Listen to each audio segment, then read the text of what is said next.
Salam əziz dostlar, kəlam dərslərinə davam eləyirik. Səhifə 40, əqli dəlillərin əhəmiyyəti haqqında danışırıq.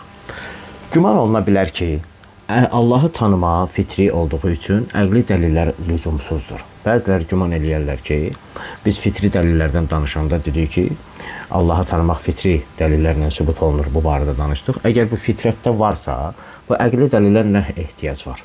Əqli dəlillər lazımsızdır. Bu cür güman oluna bilər. Çünki əqli dəlillər ən az, amma şübhəsiz ki, bu güman yersiz gümandır. Niyə? Çünki əqli dəlillər ən azı iki cəhətdən əhəmiyyət daşıyır. Birinci cəhət budur ki, əqli dəlillər imanın güclənməsində təsirli ola bilər. Çünki ağıl hər hansı bir şeyin qarşısında təslim olarsa, qəlb də istər-istəməz ona tərəf yönələr və başqa sözlə desək, iman, əqli idrakda eyni şey olmasa da, İman, əqli idrakla eyni şey olmasa da, onunla əlaqəlidir və ondan təsirlənir. Ağıl qəbul elədirsə, qəlb də ona nə olur? Bağlanır. Bu, əqli dəlilin birinci əhəmiyyəti.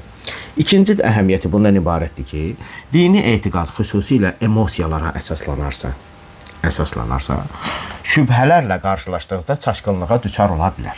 İnsanlar çox emosional yanaşır bəzi şeylərə və bir şübhəyə belə yolunu aza bilir. Belə hallarda əqli prinsiplər əsasında şübhələri aradan qaldırmaq imanın zəifləməsinin qarşısını alır. Bu vaxtı həmin o adamın köməyinə əqli dəlillər çatır.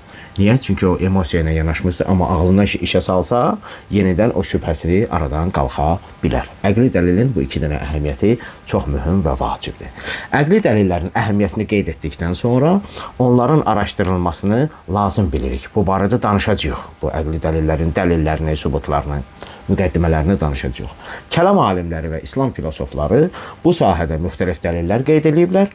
Bəhsin məhdudluğunu nəzərə alaraq, biz yalnız zərurət və imkan adı ilə tanınan dəlili burada danışacağıq növbəti dərslərdə inşallah. Sağ olun.